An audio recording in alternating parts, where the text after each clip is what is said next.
la gestion d'informations complexes, par exemple des données de modélisation, voire des données de météo, et de les agréger pour apporter aux viticulteurs une aide simple, robuste et fiable, donc mettre à disposition des informations pour mieux piloter soit sa stratégie, donc une stratégie qui va être à long terme, par exemple ça peut être de la fertilisation, soit des choix tactiques, donc là sur un traitement plutôt à court terme.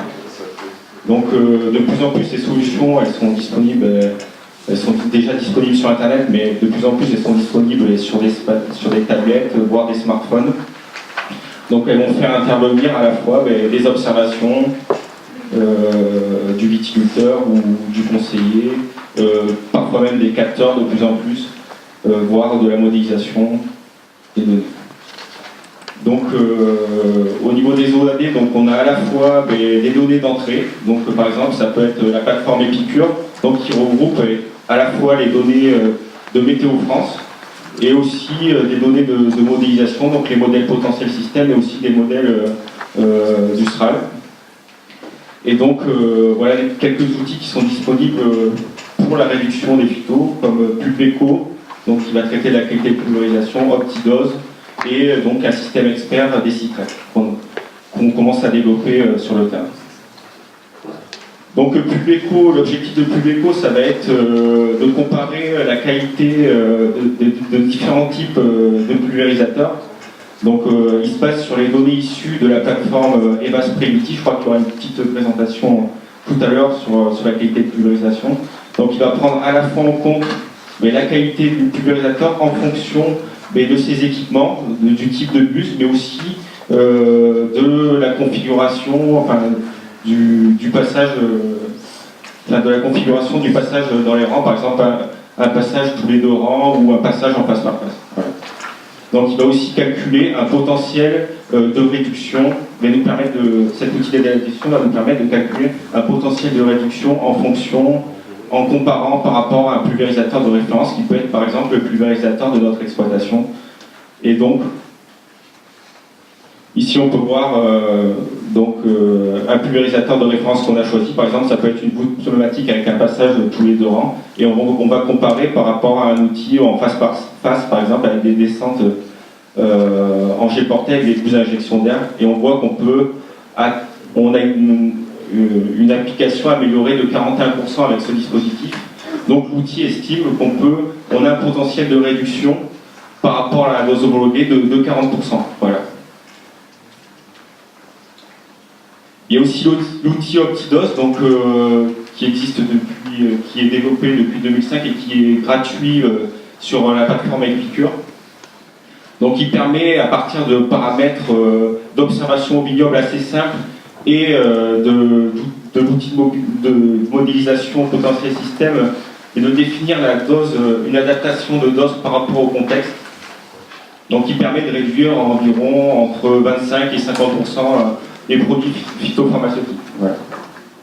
Donc ici on peut voir un indice de satisfaction l'an dernier, et donc en 2018, malgré une année très compliquée, on a quand même des assez bons résultats vis-à-vis de cette plateforme.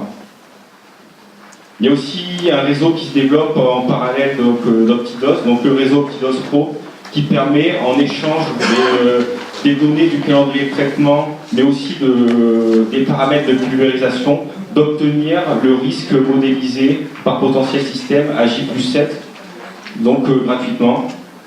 En échange, l'idée c'est vraiment de rentrer dans une démarche participative pour à la fois améliorer l'outil et un peu être dans une configuration de boucle de progrès par rapport à cet outil. Donc Optidose, c'est un peu, on décide un traitement et puis ça va nous aider à adapter notre dose à l'instant T. Et Decitrex, ça va permettre d'aller plus loin, ça va permettre aussi d'être une aide au positionnement des traitements, et ça va faire entrer en jeu beaucoup de paramètres qui vont de la modélisation jusqu'à bientôt à la qualité de pulvérisation, car on compte aussi intégrer les travaux qui sont réalisés sur la plateforme Evas Previty dans l'outil. Voilà. Pour l'instant, on s'intéresse surtout aux maladies cryptogamiques, donc mildiou, odium, black rot et botrytis, mais on compte développer aussi des modules sur tordose de la grappe, par exemple, et sur les insectes de manière plus générale. Donc, comme je disais, il y a des paramètres de base dans le modèle et il y a des règles de décision du coup qu'on a élaborées avec l'ILV, donc au sein de l'ILV pour justement apporter cette information simplifiée aux viticulteurs. Donc, l'outil, la première question qui va se poser, c'est est-ce qu'une protection est nécessaire? Donc, en gros, on va nous dire est-ce que sur les pluies à venir, il est nécessaire d'effectuer un traitement? Est-ce qu'il y a un risque de contamination? Ça, il va le définir grâce au modèle. Donc la première question, ça va être est-ce que notre vigne elle est protégée déjà? Donc ça, on va, grâce à l'expertise de l'ILV, notamment sur les rémanences des produits et la liste globale, on a une base de données des produits sur l'outil.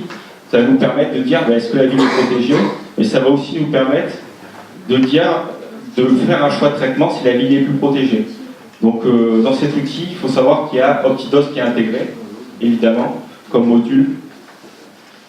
Et donc, prochainement, la qualité de pulvérisation et des indicateurs du modèle. Sachant qu'on ne prend pas en compte que la modélisation, et il y a aussi d'autres variables d'ajustement qui vont rentrer en compte. Par exemple, des observations du viticulteur, nos règles de décision, par exemple, vont s'adapter, mais s'il y a déjà, évidemment, une présence de maladie sur la parcelle. Donc, avec des observations assez simples, hebdomadaires, qui sont peu chronophages, on peut définir déjà est-ce qu'on a une présence de maladie, et ça va influer sur l'outil, sur les règles de décision de l'outil. Donc pour résumer, Optidos c'était déjà une approche qui permettait de réduire grandement l'utilisation des produits phytosanitaires. Des citrètes, ça permet d'aller un peu plus loin, donc ça permet d'aller jusqu'au positionnement des produits. Donc Optidos, il permet une meilleure prise en compte du cuivre par rapport à Optidos par exemple. Il permet de mettre à disposition les données Météo France, donc à la fois les données météo très locales, donc avec des points au kilomètre, mais aussi des données prévisionnelles. Il permet un accès, on va dire, simplifié au modèle de prévision du risque, potentiel système. Il permet de définir la date des prochains traitements à effectuer et de définir d'adapter la dose au contexte phytosanitaire. Les rémanences, du coup, elles sont expertisées par l'ILV et on profite d'une base de données des produits, donc via l'index ACTA et SMAG qui est mise à jour tous les ans. C'est aussi, du coup, par cette base de données, une aide au respect de la réglementation et ça nous informe sur la qualité des produits utilisés et c'est un outil de traçabilité puisqu'on peut mettre les numéros de l'eau dans l'outil et avoir des sorties de son calendrier de traitement à la fin de saison qu'on peut utiliser en termes administratifs. Voilà. Donc au niveau de la stratégie de diffusion, on a décidé de travailler à la fois avec des fournisseurs de données météo, mais aussi des éditeurs de logiciels de traçabilité. Donc on a des partenariats qui vont partir dès cette année, par exemple avec Winat, qui a des stations météo sur le terrain.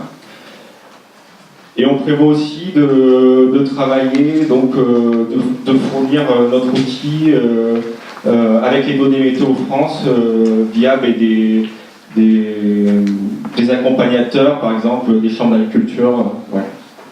Donc l'outil mérite d'être testé, il sera testé en Alsace, parce que pour l'instant il a surtout été validé sur les vignobles sud-est, Nouvelle-Aquitaine, et je crois Bourgogne, il y a quelques sites aussi. Ouais.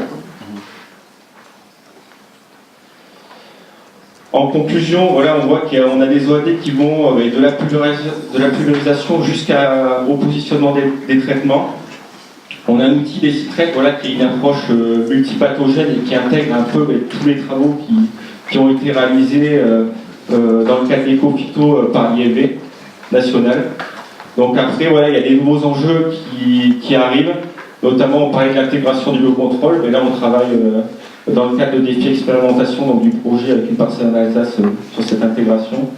Et par exemple, il y a aussi des OAD qui sont en cours de réflexion sur le dépérissement du vignoble et comment mieux vivre avec les maladies du bois, par exemple. Bon, après, je pourrais